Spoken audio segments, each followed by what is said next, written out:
बड़ी खबर प्रतापगढ़ से इस वक्त हमारे पास है। संवाददाता सुलभ श्रीवास्तव, मौत मामले में एसआईटी गठित कर दी गई है। एसपी आकाश तोमर ने एक एसआईटी गठित की है।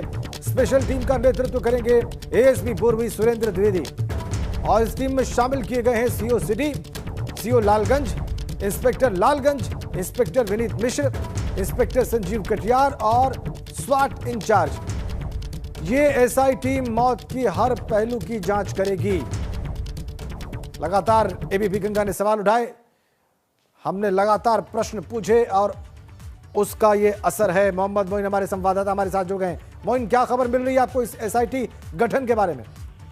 जी बिल्कुल, प्रतापगढ़ के एसपी जो आकाश तोमर हैं, उन्होंने जो एबीपी नेटवर्क के संवाददाता थे सुलभ श्रीवास्तव, जिनकी संदिग्ध हालत में डेड बॉडी पाई गई थी, उस मामले में एक एसआईटी का गठन किया है और एसआईटी की अगुवाई जो है वो एडिशनल एसपी रैंक के अफसर को दी है। इसमें 2 डिप्टी एसपी हैं, 3 इंस्पेक्टर हैं, कुछ और पुलिस वालों को शामिल किया गया है। लेकिन सवाल ये उठता है कि जब सुलभ के परिवार वाले लगातार ये कह रहे थे कि हमें प्रतापगढ़ की पुलिस पर भरोसा नहीं है, हम चाहते हैं कि बाहर की किसी टीम से जांच कराई जाए या सीबीआई जांच कराई जाए, तो फिर पुलिस ने आखिर वही काम क्यों किया जिसको लेकर आशंका जताई जा रही थी। बहरहाल इस बारे में भी जो अफसरों की दलील है कि सबसे पहले टीम गठन करने से पहले सुलभ के परिवार वालों को विश्वास में लिया गया है, उनको ये भरोसा दिलाया गया है कि जांच पूरी तरह से निष्पक्ष होगी, पारदर्शी तरीके से होगी, उसमें कोई दबाव नहीं रहेगा और जांच की जो प्रोग्रेस है वो उसके बारे में लगातार उनके परिवार वालों से संपर्क रखा जाएगा।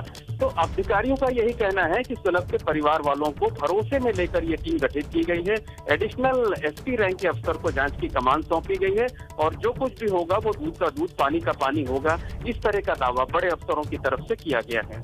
मोइन, लेकिन सवाल सिर्फ परिवार की तरफ से नहीं और भी लोगों द्वारा उठाए गए।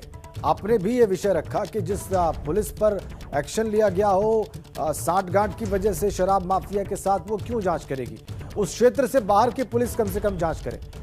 तो अब इस प्रकार की एसआईटी का गठन किया गया है जिसमें वहीं के अफसर शामिल हैं, तो जाहिर सी बात है प्रश्न तो उठेंगे। मोइन जी बिल्कुल, निश्चित तौर पर कहा जा सकता है कि जब परिवार को यकीन नहीं था, प्रतापगढ़ के मीडिया कर्मियों को यकीन नहीं था, प्रतापगढ़ की जनता को यकीन नहीं था वहां की पुलिस पर, तो वहीं की टीम से जांच कराने का कोई बहुत औचित्य समझ में नहीं आता। बेहतर होता कि रेंज के या जोन के किसी दूसरे जिले के किसी पुलिस गजेटेड ऑफिसर को जांच सौंपी जाती, तो कम से कम जो चर्चाओं का बाजार गर्म हो रहा है, जिसको लेकर के सवाल उठ रहे हैं, कम से कम वो सवाल ना उठते। तो कहीं ना कहीं ये जो मंशा है उस पर सवाल उठ रहे हैं और इस तरीके के सवाल उठने वो लाजमी है। निश्चित तौर पर जो सुलभ के परिवार वाले हैं, उनकी जो मांग थी उनको दरकिनार किया गया है। ये दावा जरूर किया गया है कि परिवार वालों को विश्वास में लेकर के ये एसआईटी गठित की गई है, लेकिन परिवार ने दबाव में ये सहमति दी है या किस तरीके से सहमति दी है, ये जब जांच की प्रोग्रेस रिपोर्ट आने लगेगी उसके बाद साफ हो पाएगा। अब मोइन, इस बारे में क्या आपकी एडीजी प्रयागराज जोन से बात हो पाई है? नहीं, अभी उनसे बात नहीं हो पाई क्योंकि वो एक जरूरी मीटिंग के सिलसिले में लखनऊ गए हुए हैं। इस वक्त किसी मीटिंग में व्यस्त हैं। उनका फोन उनके पीआरओ ने उठाया, बताया कि कोई हाई लेवल मीटिंग चल रही है, उस मीटिंग में व्यस्त है और बाहर निकलते ही उनसे बात हो पाएगी। तो अगर उनसे बात होती तो यही सवाल पूछा जाता कि परिवार के लोगों ने खुद उनके सामने ये कहा था कि हम प्रतापगढ़ पुलिस से जांच नहीं चाहते।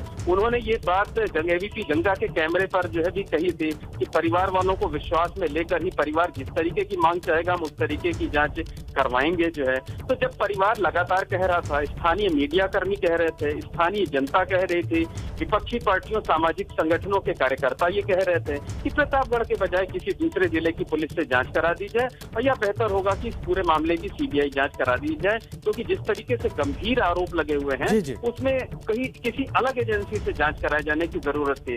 लेकिन 3 दिन के बाद फिर प्रतापगढ़ पुलिस को जांच सौंपे जाने का कोई बहुत औचित्य समझ में नहीं आ रहा है। बिल्कुल मोइन, बहुत बहुत धन्यवाद आपका इन जानकारियों के लिए।